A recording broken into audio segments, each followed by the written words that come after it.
It's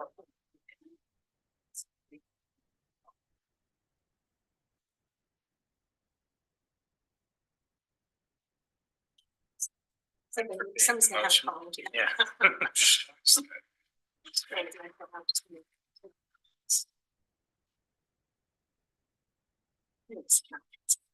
Oh, okay. All right.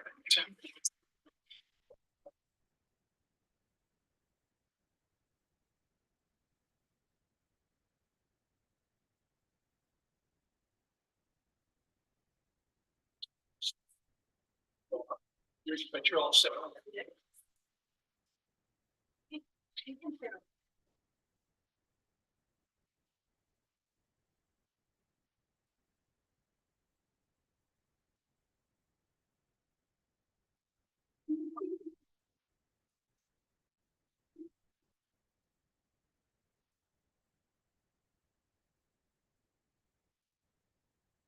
Okay, I'm going to call this meeting of the Planning Commission for January 8th to order at about 4:30.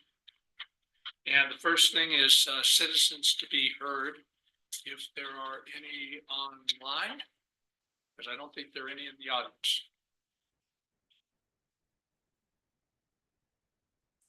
Hearing none, we'll go to ex parte communications and disclosures. Anybody have any ex parte communications or disclosures? Okay, moving then to approval of the minutes.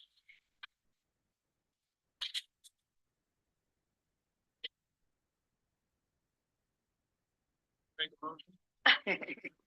I'd like to make a motion to approve the minutes of the last meeting. We have a second. A second. Any discussion, any changes? Okay, I'll take a vote. How many approved the minutes? That looks to be unanimous. And the next item is department updates. Okay. So let's see. First of all, we have Emily Campbell here with us tonight, this afternoon. If you want to come up to the table, just briefly. Just so we can recognize you formally, we really wanted to just express our gratitude and appreciation for all your years of service. I think it was 8 years, is that right? Yeah.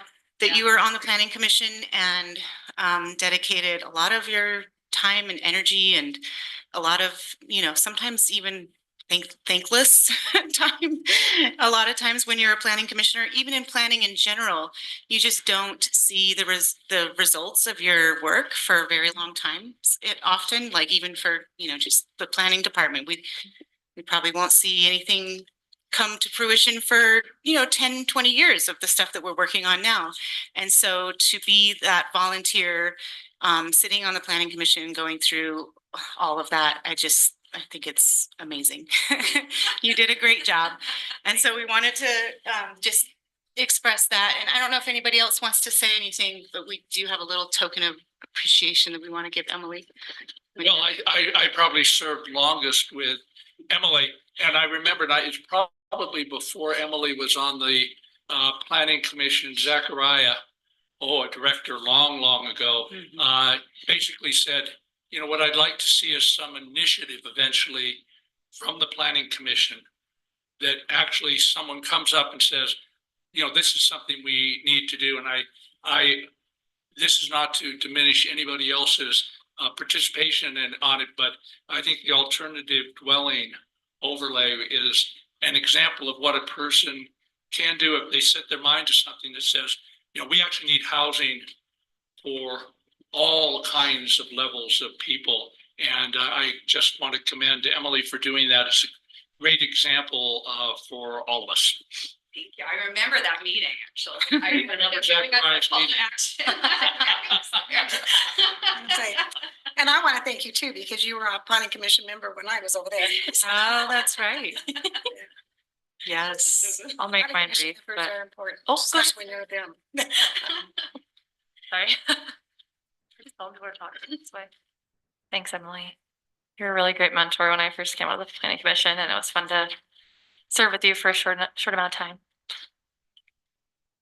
This is like my first time. Yeah. That's why I picked Detroit. I was like, I wouldn't want to do this. At least we're not roasting you.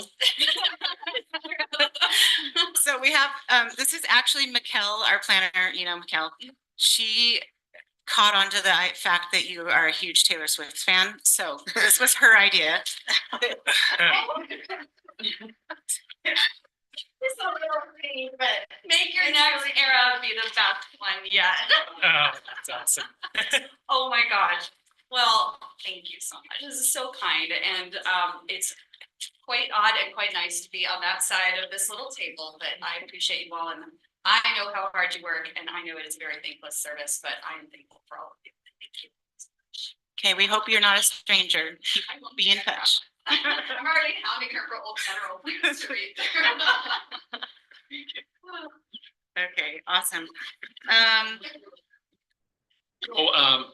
It's good to start with embarrassing somebody at the meeting. So, I guess the next thing up is the survey on GrandCountyConnect.com. Yep, so I just wanted to give a heads up to kind of just a public announcement, actually, that we're gonna be putting up this survey. It'll be tomorrow because I wasn't able to get it, all the feedback that I needed for the final edits today.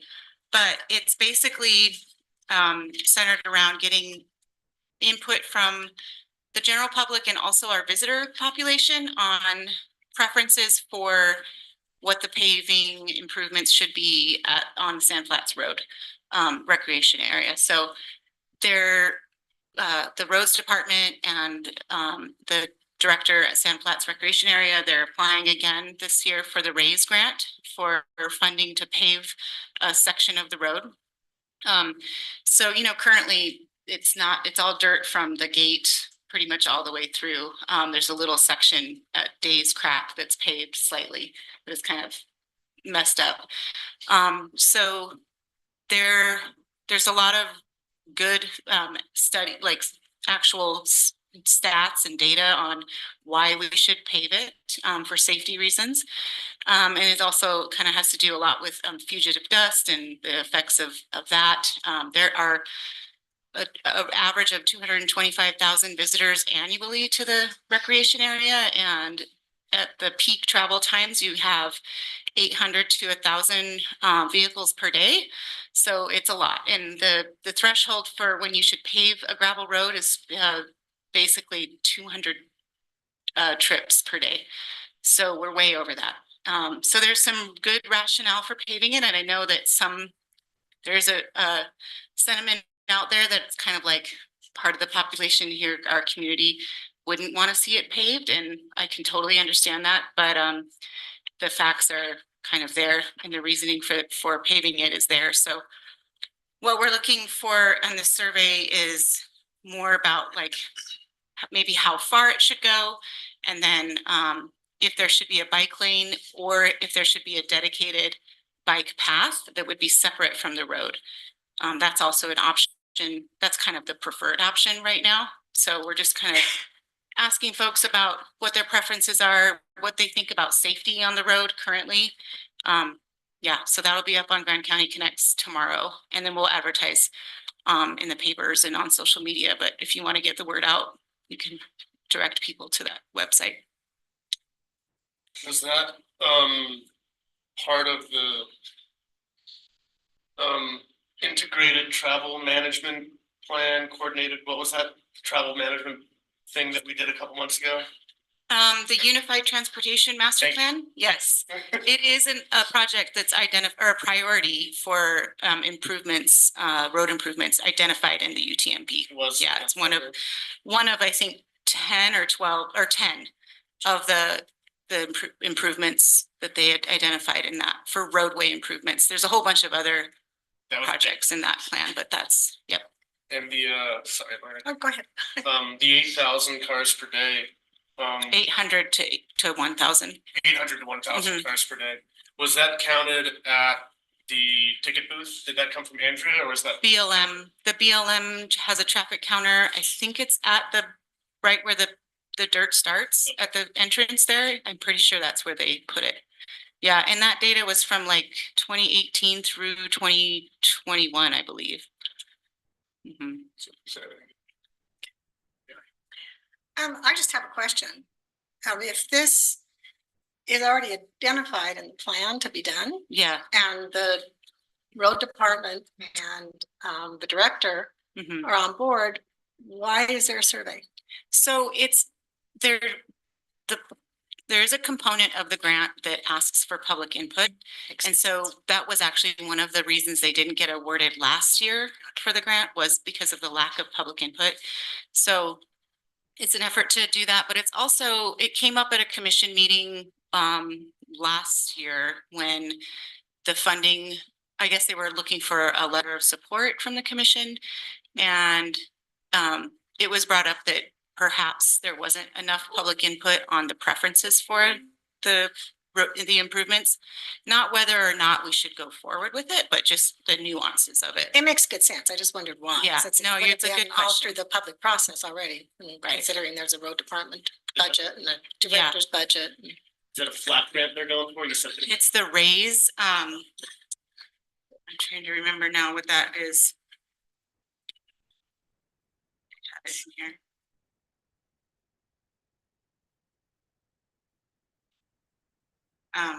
Yeah, sorry, I'm not recalling what that stands for, but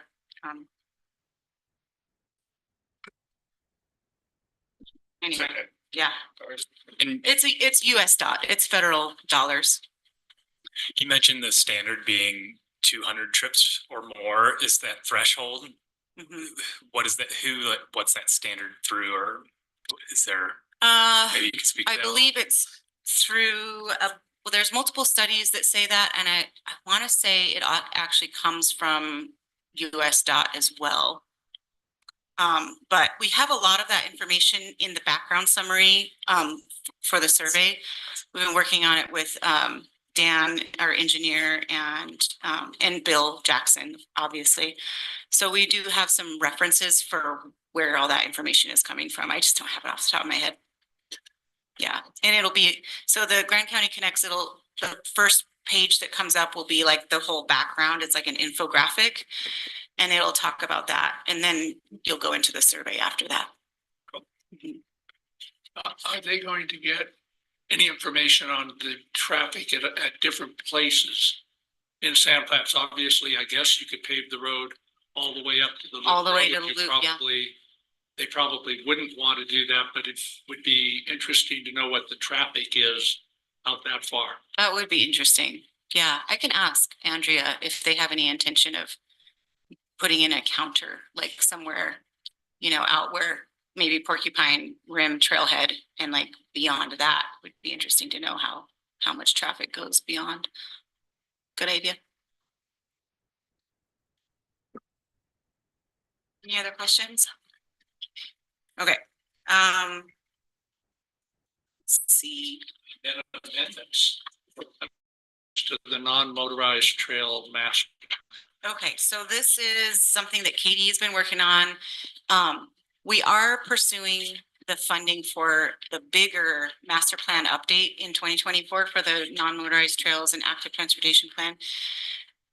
This is kind of a precursor to that, and it came about from one of the commissioners who wanted to kind of get ahead of things and make sure that we have in place in our land use code and the trails master plan, the ability to require those easements to connecting trails that are out on public lands when there's a subdivision or any other kind of development. So I guess there was a lack of identification of those parcels that we should be requiring easements when they go and develop that land. So it's an effort to just get ahead of that and make sure that before any new applications come in, that we have that requirement in place to preserve access from the neighborhoods to the trails that are out on public lands. Is there any intention to work toward establishing those easements once the parcels have been identified before development takes place? Or There before could development be, is proposed? I mean, that would be kind of, what were you gonna say? Oh, I thought that's what you just said, so that's what I was I was like, No, okay. so what it would do, Identifying it, and then there's establishing. it would establish the requirement so that when an application would come in for a subdivision or commercial development perhaps, that at that point, we would say, okay, well, part of your application, you have to show where you're gonna have this trail easement that connects the neighborhood. Yeah. But until that point, they would just kind of sit there unless we wanted to try to act proactively pursue right of way, you know, or not right of way, but easements. But we're not planning on doing that proactively. I think that that's not out of the question. I think, I think it depends on the parcel. yeah, it's probably depends. Yeah, because there are some parcels that Katie's identified that don't have the ability to be subdivided further, and there's probably a need to work with the property owner to see if they would be willing to create an easement, so. Yeah. Yes, How did the impact fees play into that? Isn't there a section that shows where all those trails are? I know they are on Spanish Valley Drive, but you're probably talking about other areas, right? yeah, do you want to speak to kind of where they are in general? I think you'd have to go up to that mic, Katie.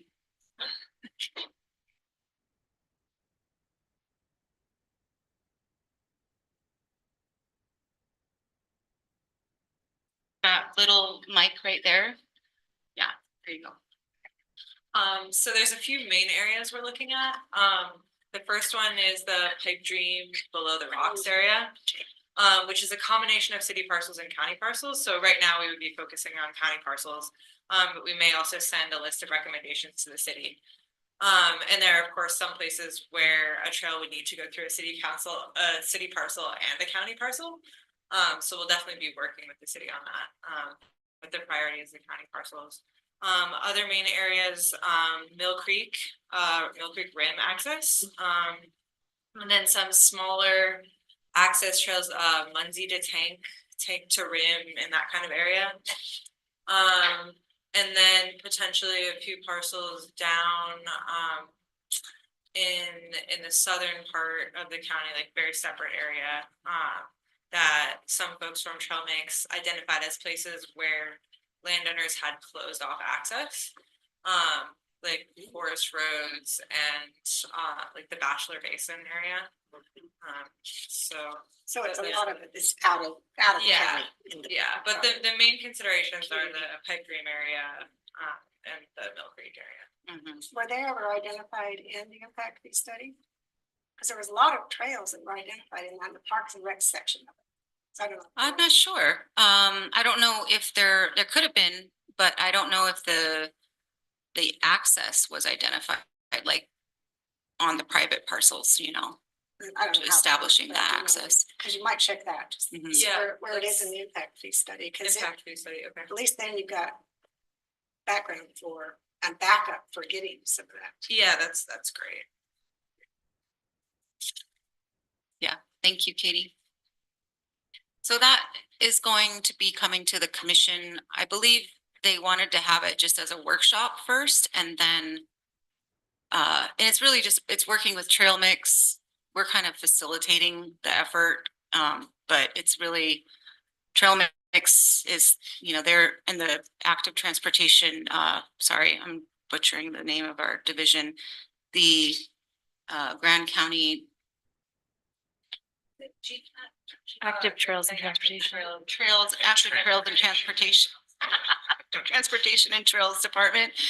Yeah, so they're the ones that are, you know, that's their plan, that master plan. The Trails Master Plan is theirs. So we would be helping them to amend their own master plan. And then, yeah, eventually it would affect, we'd probably go back into the land use code, and I haven't looked into that yet in terms of how we would sync up the requirement for subdivision. And right now we have something in there, don't we, for requiring connections to trails? So we might just have to look at that language and, I'm just playing catch. yeah, up, so no, it's okay. So I just wanted to keep you in the loop on that. And if you guys want to be, like, if there's a desire to be more involved in that process, get in touch with Katie and yeah, go Yeah. from there. Especially if anyone has information or is a frequent trail user, that kind of feedback is great. Yeah.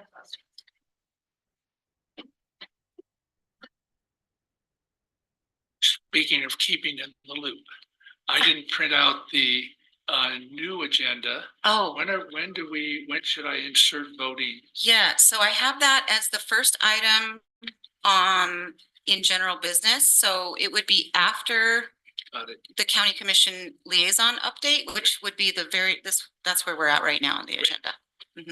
So Trish, you're up next.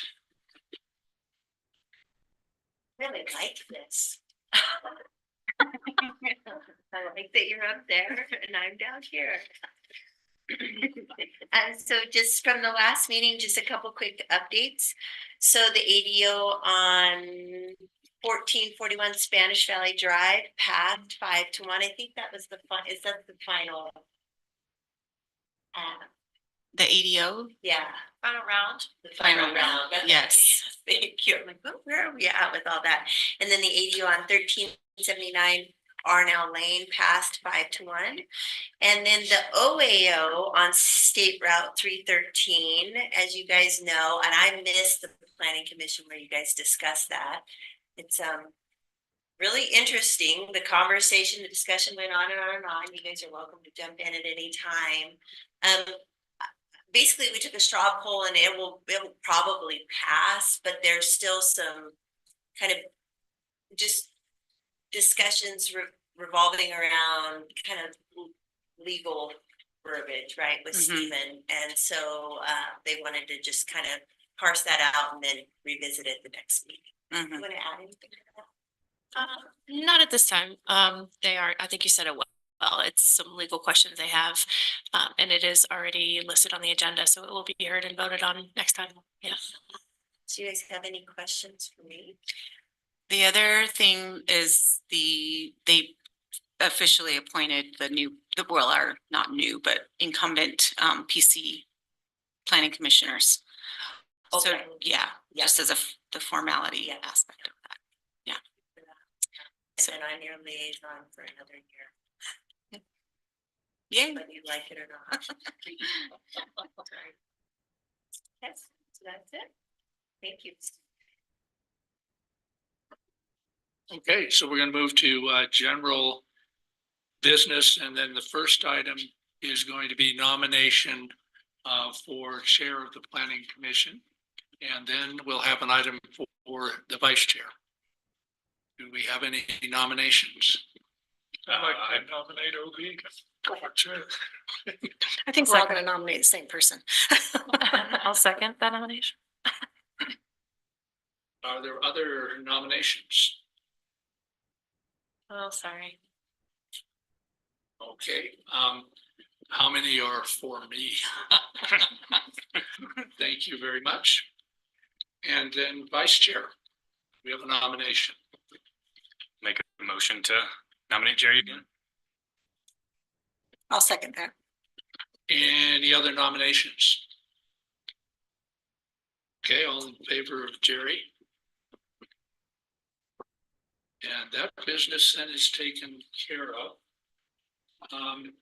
Review of this is a very long item, review of the planning commission procedures, meeting conduct, annual volunteer board member requirements.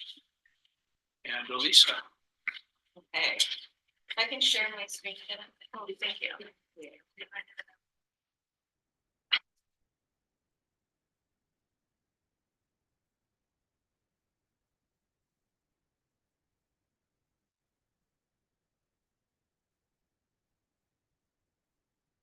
Are you gonna more or less follow the handout? What's that? The handout? Yes, the slideshow.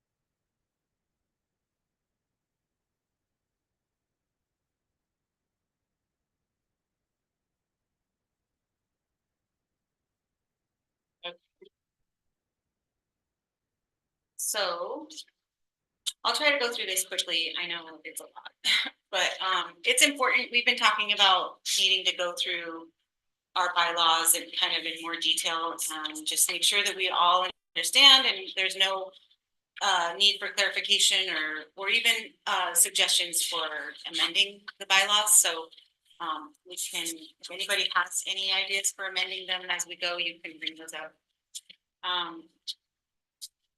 So, but just to start off with, I just wanted to kind of recognize what the planning commission really does and just kind of a refresher on from the big picture of a planning commission.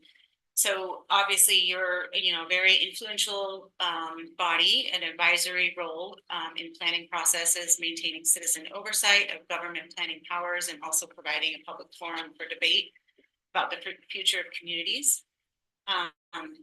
And really the planning commission's main focus is to advise on development approval processes. So that would include for our land use code, it would include rezone requests mainly. And then you also have the long range planning, comprehensive planning duties, and then advising in that. So setting policy through comprehensive planning, also land use code, and setting standards for development and land use. So the general plan is a huge part of the long range comprehensive plan efforts. And the other part of in terms of like rezone requests being kind of your only purview for the land use code, it used to be that you reviewed subdivision plats and site plans, I think even until recently when Article 9 was amended. So it really just whittled down to now you're only looking at rezone requests and advising and providing recommendation to the commission on those. However, I do feel like it is important for you to keep abreast of what subdivisions are being approved and conditional use permits.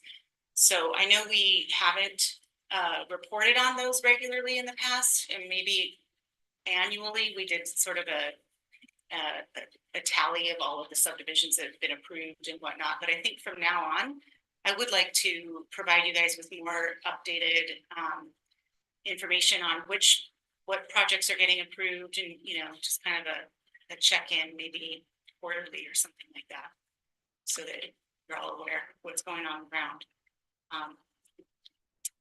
Elisa, would it be possible? Do you think there's any way that we could get that in is there a way that would be easy for you to update like a document or a email thread or something where we could kind of routinely get those updates? Yes, I think routine as well? would be good. I almost feel like we should. I don't want to add more to your plate because I know you're already very, very I busy, think we but could just kind of set it up as like on a quarterly basis. I do a presentation just at the planning commission meeting as kind of an update on the agenda. Cool. And it could be that I put it into a format that's something that you can, take with you to have on record or whatever, or we could put it on the website. Cool. Yeah. So let's see what else. There are very helpful resources online to familiarize yourself with the role of the planning commission.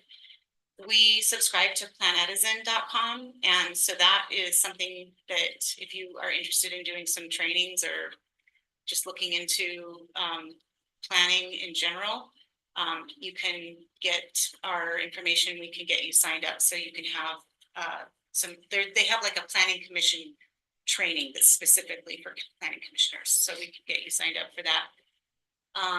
Also, I found this great set of slides they're a little bit older, but I still think they're very relevant. This woman named Elaine Kogan, she had posted this whole slide presentation on plannersweb.com that has just a wealth of information, and it's kind of fun to read, but it's a long read for sure. So that is something we can send out to you if you're interested. It goes through, all these different areas, these different topics, and, talking about reaching out to the public, engaging your public, improving your effectiveness, the 3 Ps being a commissioner, patience, passion, and persistence, and then staff, customer service, and burnout, which I appreciate that she put that in there. Okay, so moving on, does anybody have anything they want to ask about just any of those resources or? Okay. So going into the bylaws, our general provisions just kind of state the obvious, which is that you're, as a planning commission, you are bound to follow the requirements within state statute and, you know, make decisions based on the land use code and our ordinances. And so those are listed here at the bottom.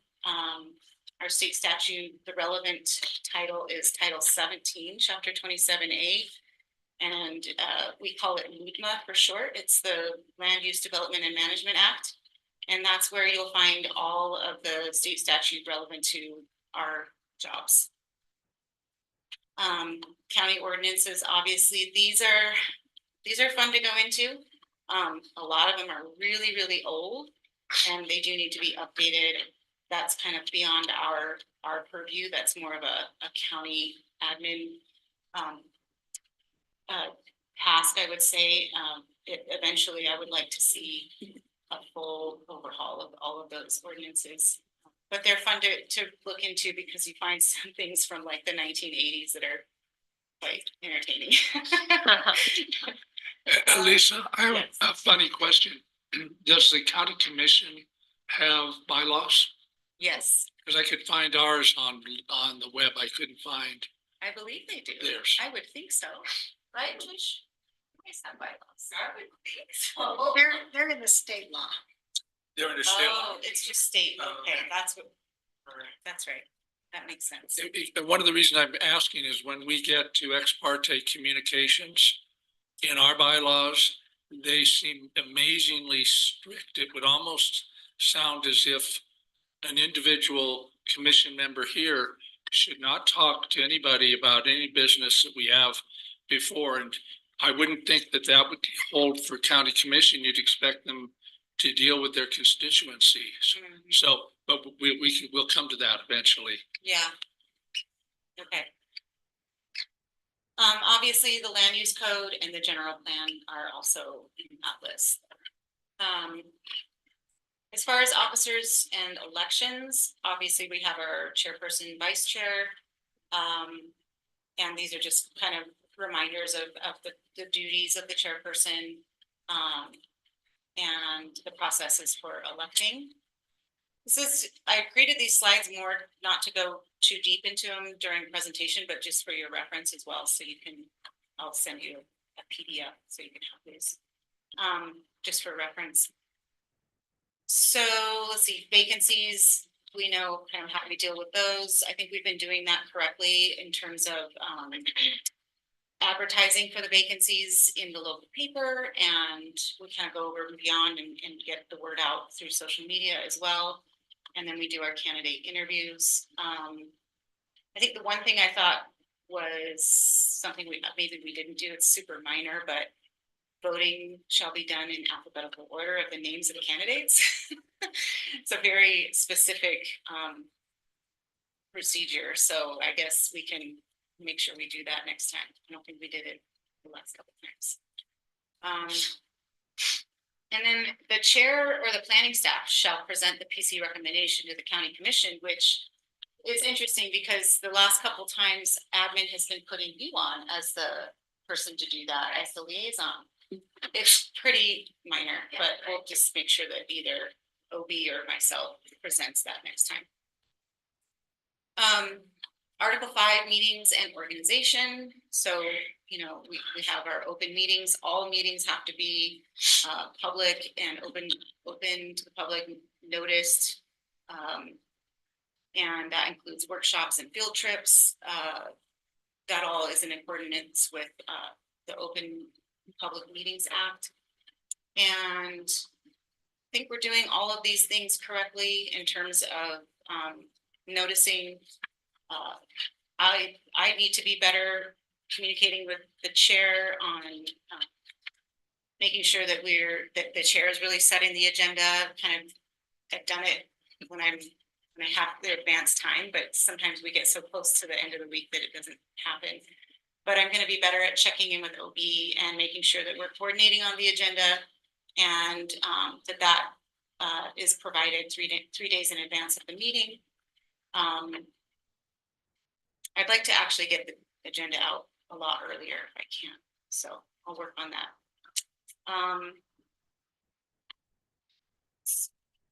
All of those items, I think we're following just fine in terms of public comment, including those in the packet.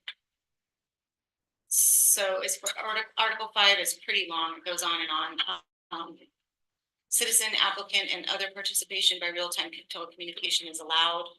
We've had that in place for quite some time, and so that continues. We're gonna be able to have, you can vote when you're on Zoom. So that's still happening. I think these are important to kind of just restate in terms of voting. PC members shall make a good faith effort to be knowledgeable on matters being discussed and voted on. And the other thing is, if we do have a split vote, so if we don't have an affirmative vote of at least 4 members, that means that the motion fails. And that's on any motion. What's that? That's regarding any motion apparently, right? Right. I'm not actually there seeing it at this point, but I think the thing that said split vote was a little ambiguous because if you had a split vote and you only had a quorum there, something wouldn't pass with a split vote, but we could pass something 5-2 if we had everybody there. So it seemed, if you have it in front of you, it seemed that just saying that you needed a quorum of people, 4 people to vote for anything to pass was enough rather than referring to something about a split vote. But that Yes. split vote thing isn't in our bylaws, I don't think. No, it's not. And I think what I was thinking of when I said split vote, meaning that there wasn't enough on either side of the vote to make a quorum. So if it was Yep, like 2 to yep. 2. Yeah, exactly. Yeah.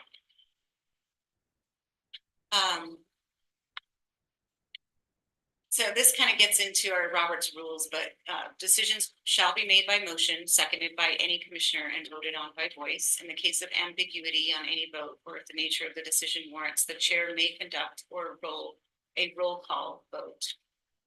That could be handy sometimes. Motions should be supported by sound reasoning and include findings, which shall be stated by the person making the motion, and any conditions for approval shall be included in the motion. You may refer to the staff report for findings, conditions of approval, etc. Those are always going to be in there because in our staff reports for rezone requests, we have, well, we don't have conditions of approval necessarily, but we have findings and not findings of fact, but we have the items of consideration, I guess is what it is. Yeah, that would be the equivalent, I guess, to your findings of fact.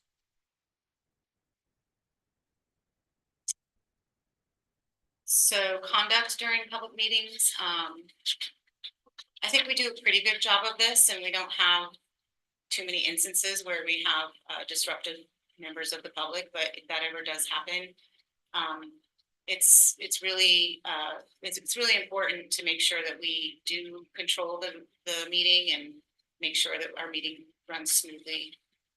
And so the chair does have the authority to maintain order and may actually order removal of disruptive persons.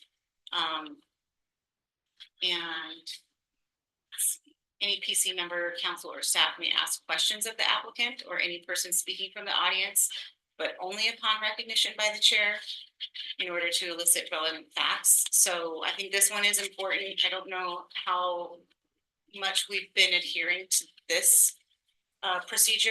It is a little bit challenging probably to always refer back to the chair, but it technically is what we're supposed to be doing.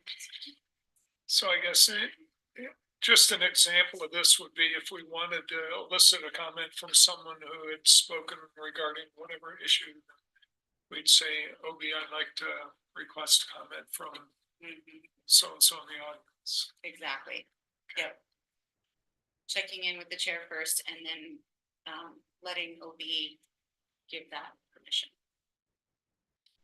And then time control is important. We do have this often happen where members of the public will during citizens to be heard, we'll have folks kind of go over the time.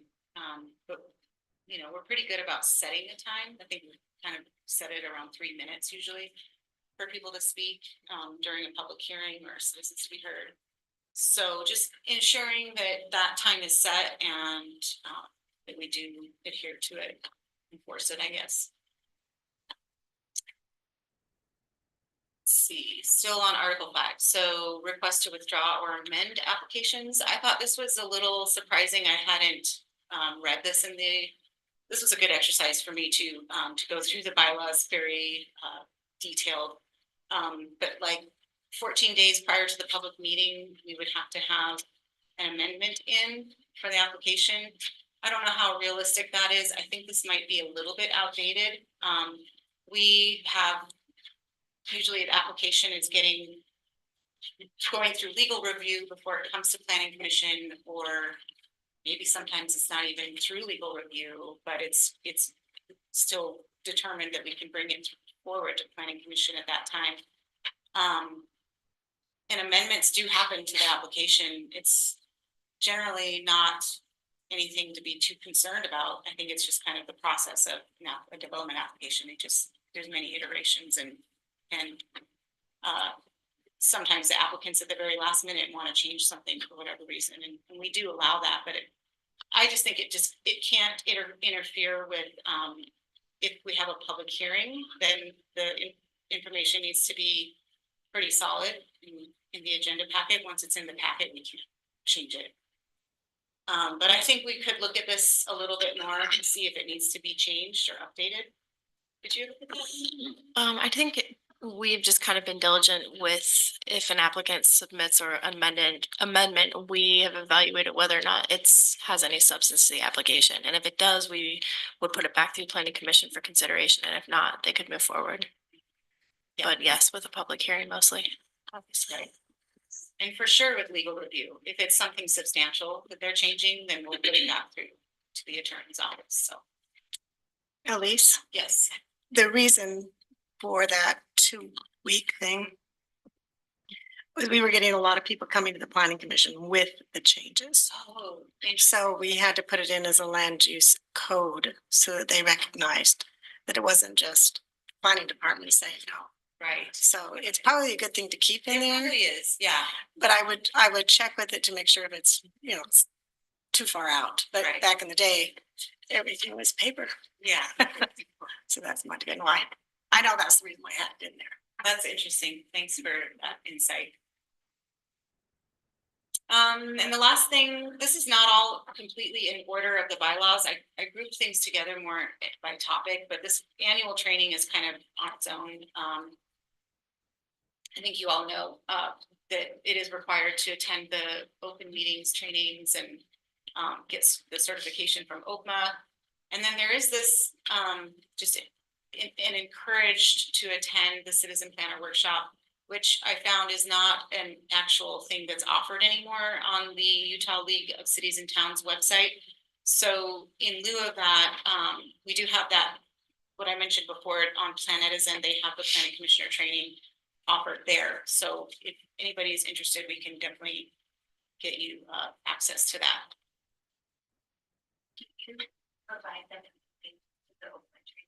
Yes. Mm-hmm. Yeah, I have that towards the end here. Go over that. So Article 6, ethical considerations. So these are pretty basic. We're serving the public interest. This is the primary obligation of the Planning Commission. To support citizen participation in planning, the commission shall ensure a forum for meaningful citizen participation and expression in the planning process, and assist in clarifying community goals and objectives. And then the conflict of interest, planning commissioners shall adhere to Grand County policy as stated in ordinance. I couldn't remember at the time I was gonna fill this in. There's a new ordinance, which is like, it's down here in the packet later on, but it's just our ordinance that states that we have to do this. So that's stated later down in the packet. So any members with a conflict of interest shall not attempt to influence other members of or appointed staff outside the meeting, and members with a conflict of interest are required to recuse themselves from participating and commenting on or voting on the matter in which such conflict exists. And there was some debate about this last year. And I think it was centered around whether or not if you did disclose your conflict, if you had to recuse yourself even after you disclosed your conflict. So I guess I would like to still have Stephen weigh in on that, because I don't think we ever got a clear definitive answer. It just, the bylaws, to me, it seems like it's saying, even if you disclose your conflict of interest and the paperwork is on file, you still have to recuse yourself, which would seem correct. That seems logical. And that seems to be what we Yeah, that's how we've been operating. We're doing. I think the only question came up in this was what we mentioned before, like the difference between planning commission and county commission. Yes, exactly. And Yeah, it seems that the county commission had a different set of. Because Yeah. their decision. Wait, Yeah. Cause I just got rid of the email that Chris even sent me relating to all that, and I literally just erased it, but I know. Yeah. Because I think if I were to remember, there really shouldn't be that discrepancy between the two commissions, Yeah. you know, if I remember. it Yeah. does seem counterintuitive, Yeah. where like an advisory body, Yeah, it seems like you no, know, absolutely. could talk more freely about those things, but I don't know So these things, it just seems. And if you Yeah. It is, even I can try to scrape up that, Okay, cause she's very firm. okay, good. Yeah. Well, it's also if there's any financial gain, there Right, definitely needs to be exactly. recused, and you need to not don't Yeah. have anything to do with the discussion, Yeah. ever. Planning commission and council. And county. But that's not happening in county. commission. Yeah, there was an instance where it wasn't Really? happening. Yeah. That's a lawsuit. It wasn't about a development application, it was a land use code amendment, and so I don't know how it got to that point where it wasn't being enforced. But yeah, it did get brought up, so. Yeah, we'll get to the bottom of that and make sure we're really clear. I think it'd be good to know what the county commission's actual requirements are on that. There's that I was thinking when you were talking about they don't offer that training anymore. That training that they used to have that Mhm. everybody was required to go to would bring up those legislative updates. Excuse me. Mhm. And that would also bring up all that information on what you could and couldn't do. When you were just talking about the split vote, or Yeah. you know who you were supposed to discuss with. Right, But we all know that the county commission can't have more than 3 people in a meeting yeah, together, Right. and the same with the planning commission. that's right. Yeah. So it's one of those things where if that, you know, if you get somebody from League to come talk about it, or That's a great idea. property ombudsman's do it. Yeah, It's just important to have that, because it's a lawsuit. It Yeah. could be a lawsuit, and exactly. it can cause some problems for even developers, so it's Right. probably better that all that's out, but Yeah. Agreed. I can look into the Utah League and see if they're offering anything. I just, on their website, they didn't have a link to an online training, but they might offer something that they would. well, I remember that the state law in the LUDMA section actually required the counties to offer the training. Even if everybody didn't show up, Right. they had to offer that training, Okay. and and I remember, you The know, training is online now. Ever since COVID, they stopped bringing that. They used to buy us pizza. Yeah, but now it's just a website link. You sit there and you click. But you're still required to be told and how to get there and when to do it, and it's supposed to happen in April, according to LUDMA, Okay. but just check it out. Yeah, I'll check on it. Get back to you guys.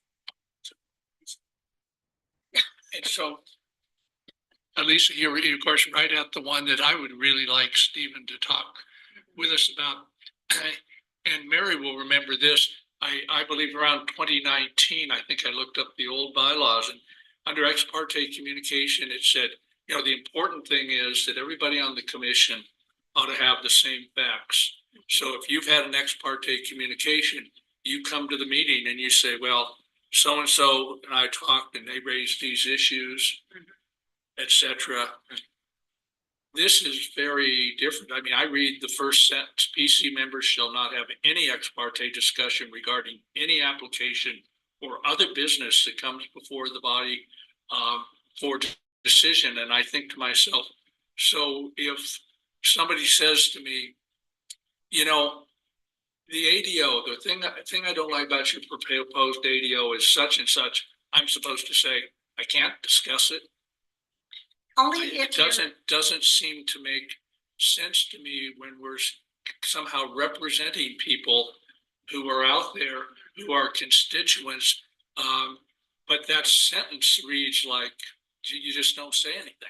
only if it's up for a vote. What does that mean that if we are in a workshop, I can discuss that issue? If we know we're going to be voting on it 2 weeks from now, can I discuss that issue? Yes, We could in a discuss it, workshop, in a but isn't workshop. in a In a public workshop, setting, right? what about as you walk out of the workshop? I mean, or somebody approaches you and say, you know, here's what we talked about at the workshop, but I think. Tell them to go such and talk to such. planning. That's what I always tell people, is just go talk to planning. Yeah, I mean, Because they can talk about anything to anyone. that's true, and I think it is, the way I would interpret this, OB, is very strict, and that you can't have those discussions with, yeah. So then I would ask, why is it in our bylaws? Is this something that we were told by, let's say, the lawyer for the county? This is the way you should behave, because I don't think it's the way the county commission needs to behave. And if they don't have to behave that way, shouldn't we be able to talk to constituents about a problem? And maybe we should revise this if that's possible legally. Yeah, I mean, I think the There are main, different requirements for appointed people and elected. correct, There's yeah, there definitely are, but it seems to be that the county commission almost has looser requirements than the planning commission in this regard. So I don't know, I think we should get clarity on that. This would be something I think Stephen could help us with. Yes. Yeah. Yeah, I think the main point of this though is that we're trying to prevent communication with the interested parties. So anybody who has that financial or kind of, yeah, could benefit financially, any of their business partners, applicants representative. And to me, that's what this centers around, is like making sure that the communications aren't happening to benefit any of the applicants. So is I think that, go ahead, Jerry. just, albeit, I think you raise a really good issue, and that third bullet kind of indicates that it's as related to those interested parties. Is that the way you read that? Well, so I just read the first bullet to cherry pick it. Yeah. in some ways, but that bullet stands alone. But the later stuff makes a lot more sense to me. But it'll be, to your point, I think one easy way to handle that would be if somebody does come up to you with a comment like that, encourage them to submit a comment to planning so that it's on the record. That's right. Yeah, I think that's very accurate, what you said, Jerry. I think anybody who has a strong opinion about an application that we're gonna be voting, that you're gonna be voting on, I think that should just be submitted, direct them to submit it through public comment. Or if they wanted to talk to planning staff, we could take their comment. What I've done in the past is tried to do that, but almost always there's a few words exchanged, and then of course have come and said, well, I think I one time said, I had a talk with Sarah Melnikoff about something, right? And here's what she said, and she's also submitted stuff, and you've probably read that and heard that. But I would really like something quite as draconian as that. We should evaluate it. I think so too. I think we could look at like having more specific language in that first bullet point. Yeah, maybe if it said PC members shall not have any ex parte discussions with interested parties Mhm. regarding any application, that would make more sense, wouldn't it? Yeah.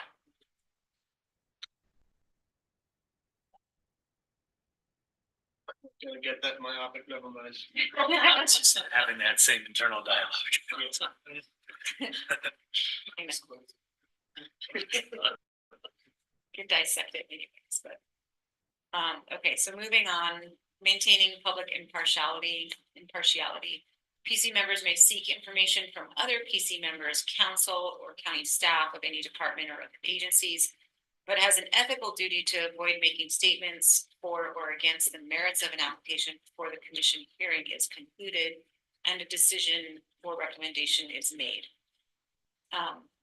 This one seemed a little confusing to me, only that because usually you're making a statement around that, whether you're gonna vote for the application and why or not, or why you are gonna vote or why you're not gonna vote when you make the motion before the hearing is concluded. So to me, that I got a little bit thrown by this one, but does it make sense to you guys, the way that reads? That you're not allowed to make a statement for or against the merits of an application before the hearing is concluded. I think that We've used that kind of practice a lot already, Lisa. It's Yeah. just like we don't show our hand before we cast the vote. Right? Like we keep the discussion based on facts. And then after we have a vote and discuss the motion, that's Yeah. the point at which that discussion Then the takes merits place of the about the merits application. show up. Right. It just, I mean, that makes sense. That's the way it's. I think it's maybe this word right here that before a decision or recommendation is made what a is motion throwing me off. is. But maybe that should say motion before a motion Well, is a made. motion is a recommendation. Thanks.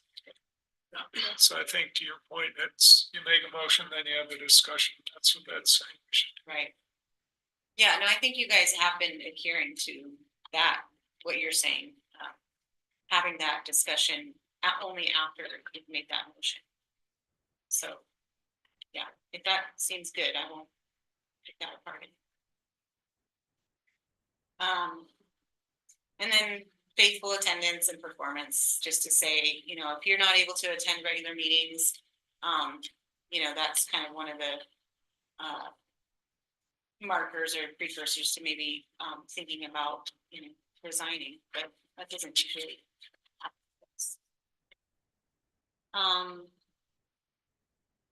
Let's see. These are just really basic. Article 7 and Article 8 are the final articles in the bylaws, and just talks about resignations. Removal from the commission that may happen at the discretion of the planning commission themselves, the members, or the county commission. And then, of course, we review the bylaws, and once a year, we review the bylaws and make amendments as appropriate. Oh, and then this one, waiving or suspending the rules may occur by rule of procedure by unanimous vote of the planning commission members present, unless such rule is otherwise set by state law or county ordinance. So I think I skipped this at the very beginning, that just, it does say that the bylaws are advisory, and therefore, if it makes sense and it's necessary, we can suspend the rules and go from there. I guess with respect to review of the bylaws, we could review that one we just had some discussion about regarding more definition about interested party. Yeah, I can talk to Stephen about when we could get his input on all of that and possibly look at some amendments if needed. For sure. Does anybody have any questions on the bylaws? Need for clarification? So then just getting to this our OPMA certification. The link is here. It's not a very time-consuming effort, so you can go ahead and do your training and send in the certificate to our office, and we'll get it filed on the boards. They have a new platform that we're keeping track of all that stuff on Civic Plus, so if you want to just send it to us, we'll get it filed away, and then everyone is required to do the ethics pledge. So that's in your packet as well. There's also a link for the online form. And it's pretty basic. This is where you would see the ordinance here, 593. And you just check the box. If you don't have a conflict of disclosure, then you just say you don't have that. And if you do, then you move to the next step, which would be actually filing the conflict of interest. So I had a question about conflict of interest disclosures. Mhm. If I have a business that holds a city business license but not a county, do I have to disclose that? I wouldn't think so, because I assumed that was the it would be our case. jurisdiction. Yeah. I don't think so. Right, Trish? I don't know. Guess I could disclose it. Yeah, that's it. Yeah, I mean, down stuff that number 2 just says, it says specifically, you or a member of your household owning a business that operates in the county or holds a county business license, so I would say that pretty much. Yeah, sums it up. yeah. Yeah, it's an or, so I should. Yes, so they're wanting all of the disclosures to be submitted by the end of the month and notarized. If you do have one of those, you can come by our office. Michaela's a notary now, so we have good notary in-house, which is great. Thank you. The summary of ordinance 593 is in your packet. That does a good job of going through that really quickly for you. There's the ethics pledge. And the disclosure statement. And if you have any questions on, if you're not sure, if you have a conflict, you can reach out to us or HR, and we can definitely get through it and figure it out for you. Robert's rules. So we gave you guys that Robert's rules laminated version, which is really extensive. But there's also some other cheat sheets that I found in our files. So these are kind of hopefully helpful. I'm not going to go through all of them, but I think if we can just spend a little bit of time individually making sure that we're confident in some of these and calling them out. Raquel, did you have any specific ones that you wanted to bring up? I think You can move to that mic if you want.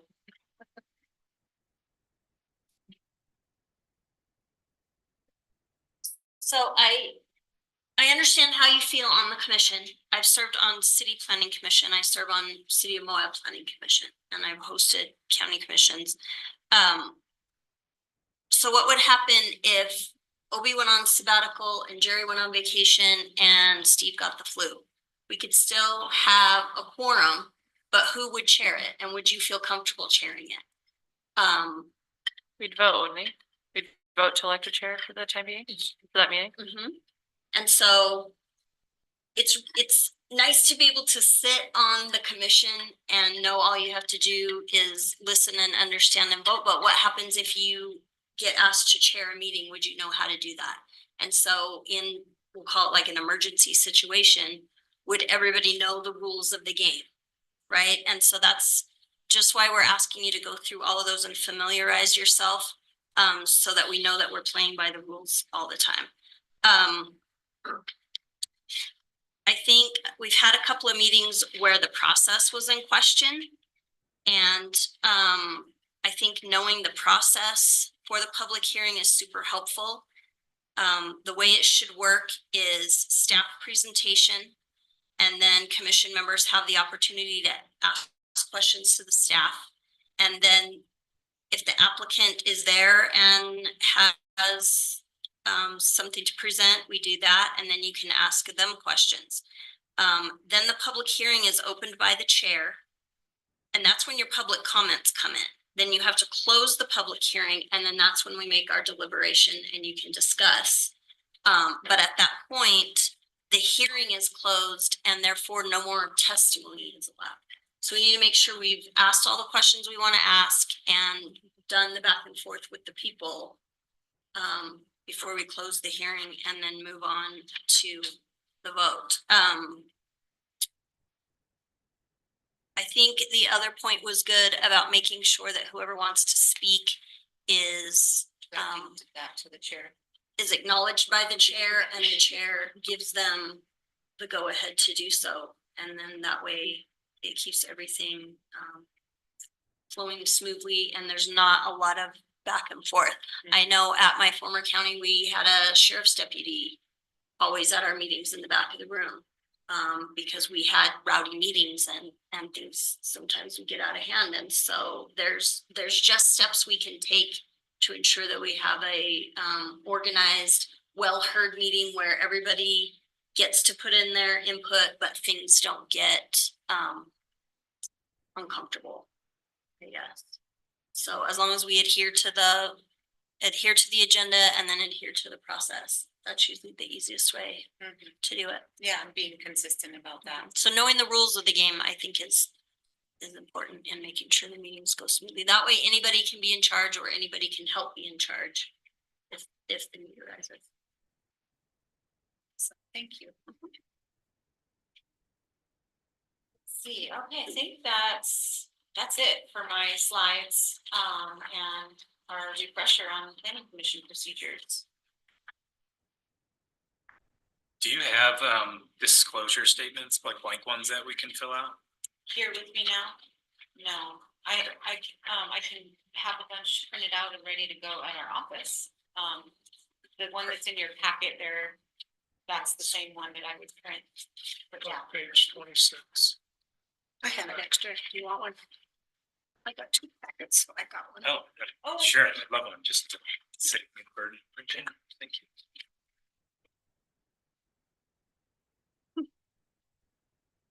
oh, okay, that's all right.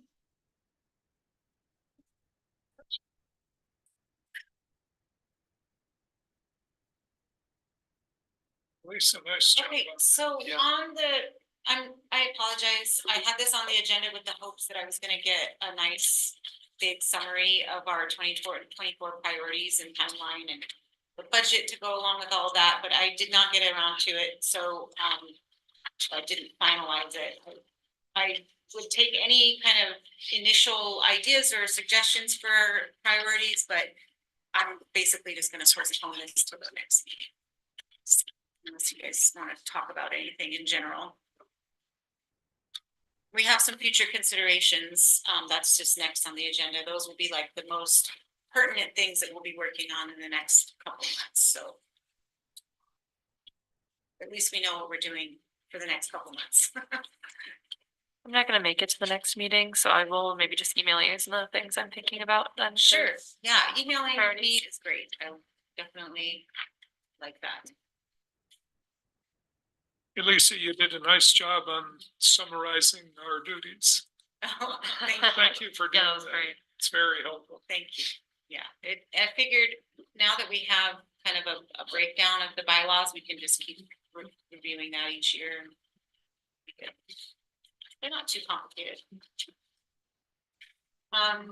you want to go to the next, Yeah, or? do and need maybe we, citizens? it's always very awkward, since of course it says 6 o'clock, citizens to be heard.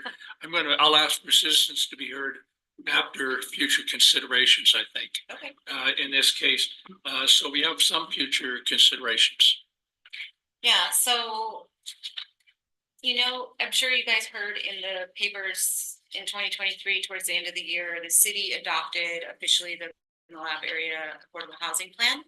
And that is a joint plan with the city and the county. We did get a presentation from the housing task force on the plan, but we haven't adopted it yet.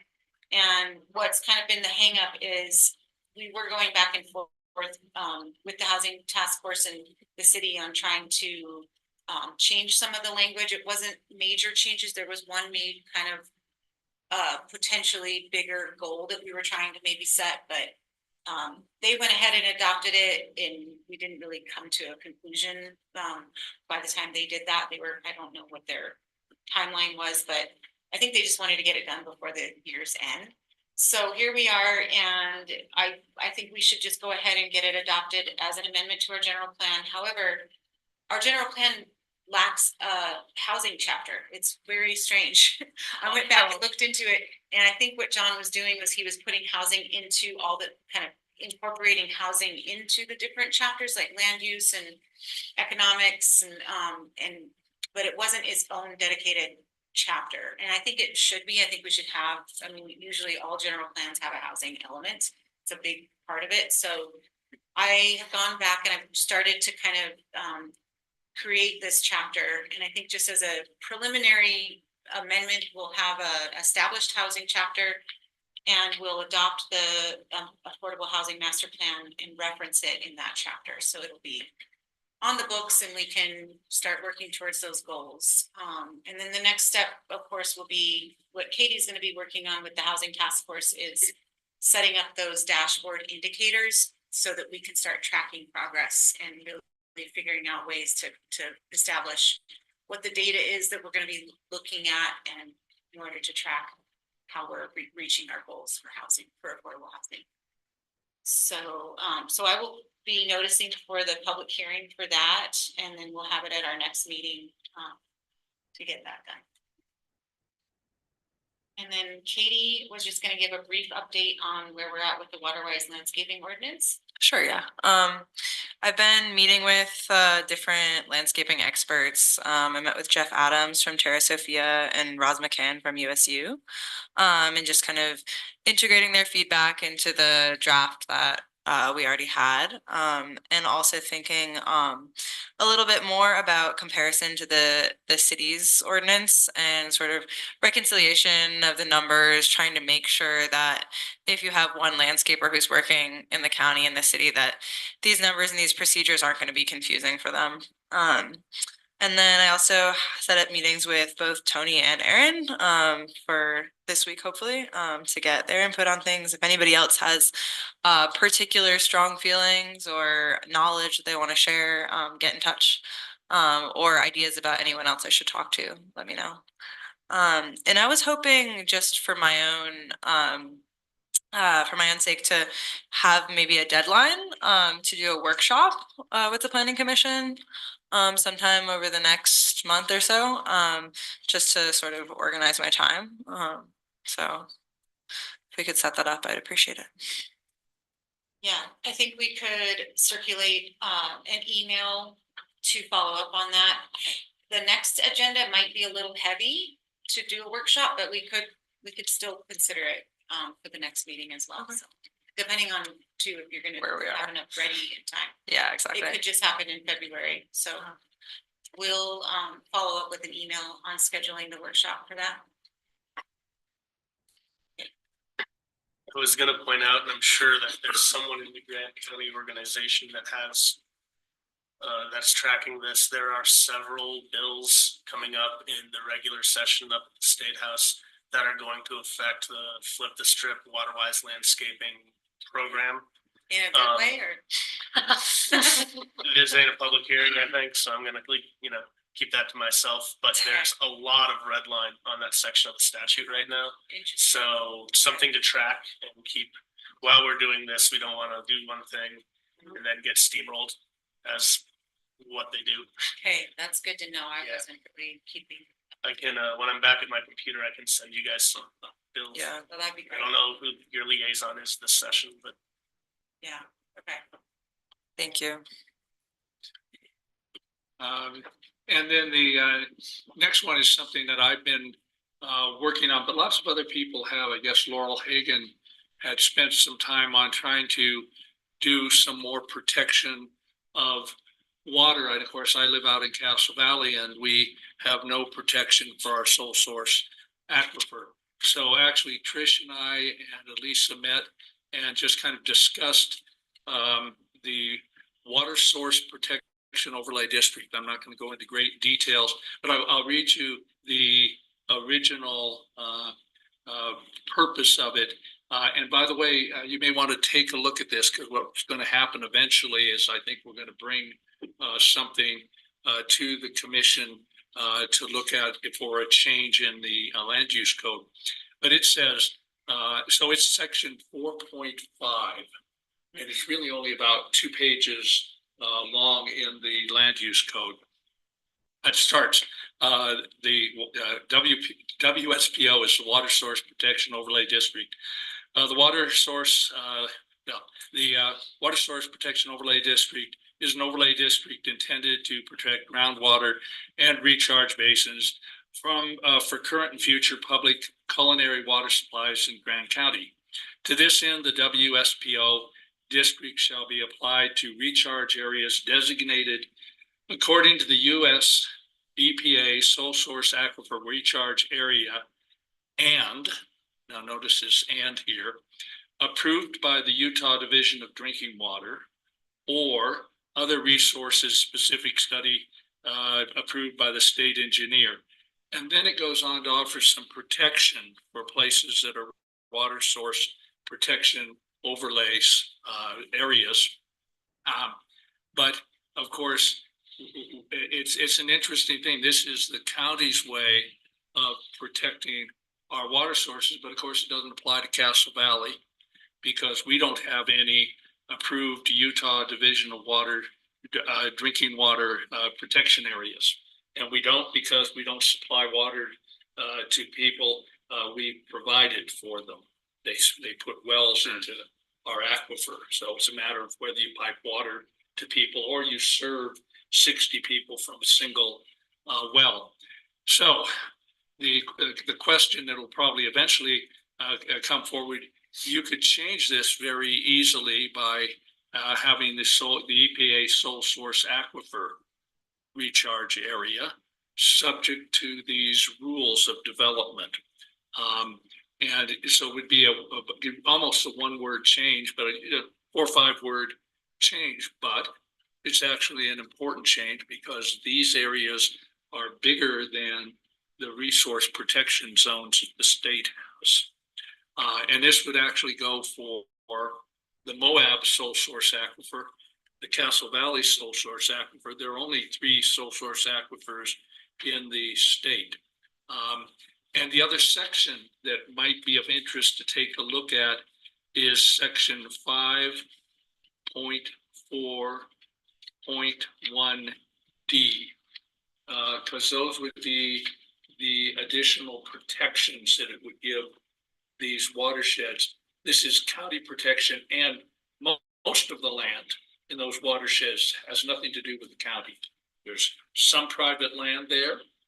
There's SITLA land, BLM land, and Forest Service land. But one of the things about the county putting in a zone that they want more highly protected is it actually will influence those groups, or it often influences those groups. We had, in my activist role, working with the Forest Service on the Moab geographic area, it was important that we could say the town of Castle Valley or Moab, et cetera, have done such and such to protect the water. And the agencies are a little bit receptive to that kind of an argument. So anyway, that should be coming up here in the future. Yes. Any questions? I do. Yeah. Wasn't there a map that went along with that kind of drew out the areas? Yeah, these 2 areas, the Forest Service refers to them as in a hydrological, you'll know better than me, a hydrological unit category code. And the EPA has, they're kind of drawing, they know how many acres are in these 2 aquifers. Yeah, all their maps are online, and when we get into it, we'll definitely Sure.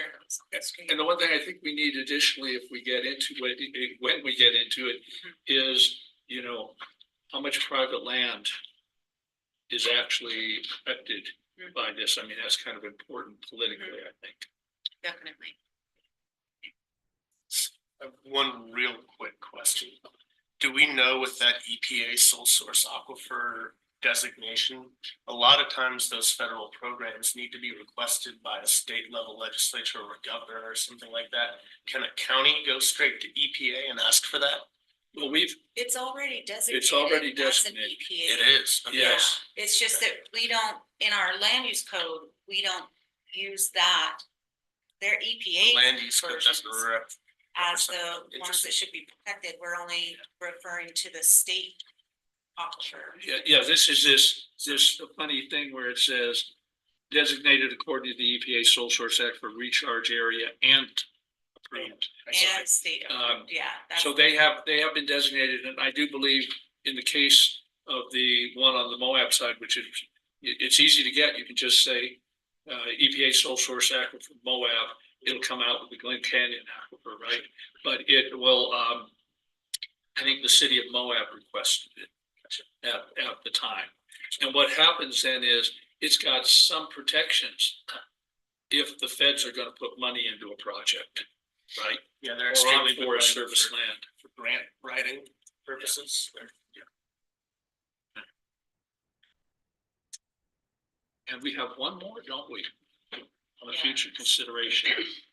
Oh, yes, our wonderful future land use. The future land use plan, so we don't have a lot of updates on this right now, except that the commission at their last meeting where they approved the budget, we did get the funds approved for the contract work, so not the full amount that I originally had asked for, but a good amount that we'll be able to work with, so we're gonna go forward with seeking out the consultants to help finalize the whole thing. And then I did want to update you on some of the recent conversations we had with UDOT. We have this regional meeting that we have with them like quarterly to just kind of touch base on what they're doing in our area and what we kind of want to work on. And so the topic always comes up about the frontage roads, and this time I really was pressing to get some more information on the timing of the frontage roads and what they kind of see as build out potential funding for all of that. And, you know, in their eyes, it's definitely like years and years away. But they, in talking with Bill Jackson and our county engineer, there is a possibility that if the county wanted to provide some funding or get secure funding, grant funding, whatever, to start building out some sections of it, UDOT would be very happy with that, and they would actually even maybe start contributing to some funds to some of those efforts if we were able to bring it forward and be sort of proactive about it. But it does bring up something in terms of something to be thinking about for the future land use plan as well, and planning what kind of commercial uses would be compatible along the frontage roads, because the frontage roads will be no longer, will it be just this, you know, it won't be traffic just 60 miles an hour down the road. It will be much more, there'll be a shared use pathway that's planned with the frontage road, and so it's going to be much more like pedestrian friendly kind of area all along that section, frontage roads on either side of the highway. And I feel like we should be looking at what kind of commercial development would be appropriate to be compatible with that type of a roadway versus a highway. Because right now it's mostly all highway commercial, and that means it's very auto oriented, right? But parking lots and, you know, large setbacks and whatnot. But I think when you have the opportunity to have, you know, like a more human scale type of roadway, we could actually maybe change the look and the feel of what the development would look like along that corridor. So something I've been thinking about and just wanting to make sure that we put that in to our plan and address it. So That's a good catch. yeah. So you're thinking about integrating the county's improvement plans into our future land use planning? The UDOT improvements, but also, yeah, if we can get some county initiative to start working on getting the frontage roads in, and I think it would be great because obviously we need it. I think they're just waiting on more accidents in order to to justify the funding, dedicating the funding to it, so, which I disagree with. Yeah, I love that, That's Lisa. strong. Thank you for.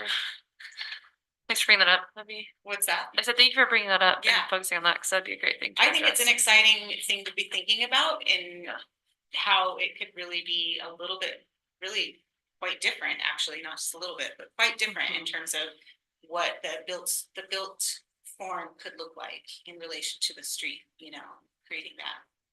Is UDOT even close to getting us a map of which sections of frontage roads they're looking at? Actually, they do have something, they had they did, oh, I think I just found it. They did their Moab and Spanish Valley Regional Transportation Plan not too long ago. And there's like a GIS story map that they put together. There is. Yeah, have you seen that? No, but there's always a story. There's always a story map, yeah. I'm trying to see if I could just bring up that, I'm not seeing it easily, but It's not urgent. So yeah, I can share it with you guys. It is interesting for sure. What the preferred option was when they did the study, there were like several different designs of the frontage roads and where the shared use pathway would go and all of that, so. It's exciting. I think the only other thing I would really push for, if we can get funding, is pedestrian bridges in some of those major intersections. USU, Absolutely. yeah, That USU one's gonna be. Yeah. That's scary. I know, it's already really scary. Yeah. So. And I don't think that that's outside of the realm of the purview of what the future land use plan can talk about, you know. So, yeah. What do you think, Mary? Do you know how long they've been talking about that? I know, it's kind of, it's crazy. But I like the idea of the pedestrian bridge. I don't know if I've ever heard of that one. But, you know, USU, perfect example, great place. Gotta plant the seed, you know, so that's all I got. And Janet, do we have anybody online? So I'm guessing there's no citizens to be heard. Do we have a motion to end the meeting? I'll motion to end the meeting. second. All in favor? Wait, did we raise our hands alphabetically? We ought to check